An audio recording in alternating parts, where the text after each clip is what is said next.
ఇదే విధంగా కొత్తగూడెం జిల్లా మొత్తంలో ప్రతి గ్రామంలో ప్రతి చోట కూడా జాగృతి జెండా ఎగరేస్తామని చెప్పి కూడా ఈ సందర్భంగా తెలియజేస్తా ఉన్నాం. జై తెలంగాణ, జై జాగృతి. మీకు ఎప్పుడు పెడతాం ఏంటని ప్రజల మధ్యలోనే ఉన్నాం, ఇక ముందు కూడా ఉంటాం. ప్రజలకు పనికొచ్చేటటువంటి పనులు, ప్రజలకు ఎప్పుడు ఇబ్బంది వచ్చినా వాళ్ళ పక్షాన ఉండి పోరాటం చేసిన సంస్థ మాది కాబట్టి ఖచ్చితంగా ప్రజల మధ్యలోనే ఉంటాం. Thank you.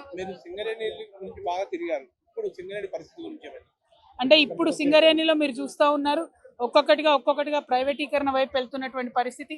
బొగ్గు బ్లాకులు సింగరేణికి రావాలని అడిగితే డైరెక్ట్ గా అలొకేషన్ లేనటువంటి పరిస్థితి, కంప్లీట్ గా ప్రైవేట్ వాళ్ళకి ఇస్తున్నటువంటి పరిస్థితిని గమనిస్తున్నాం. మొన్న మెడికల్ బోర్డు పెట్టిండ్రు, ఆ మెడికల్ బోర్డు ఎందుకు పెట్టిండ్రో, ఎవరి కోసం పెట్టిండ్రో అర్థం కాని పరిస్థితి.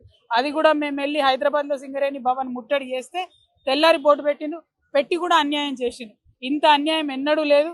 తెలంగాణ వచ్చిన తర్వాత బొగ్గుబాయి బిడ్డల బతుకులు బాగుపడాలని చెప్పి డిపెండెంట్ ఉద్యోగాలు తెచ్చుకున్నాం. నేను దగ్గరుండి వేలాది మంది పిల్లలకు ఉద్యోగాలు ఇప్పించుకోగలిగిన. కానీ ఇప్పుడు చేస్తున్న అన్యాయం కరెక్ట్ కాదు.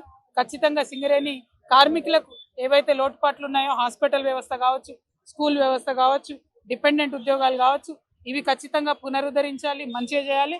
వాటి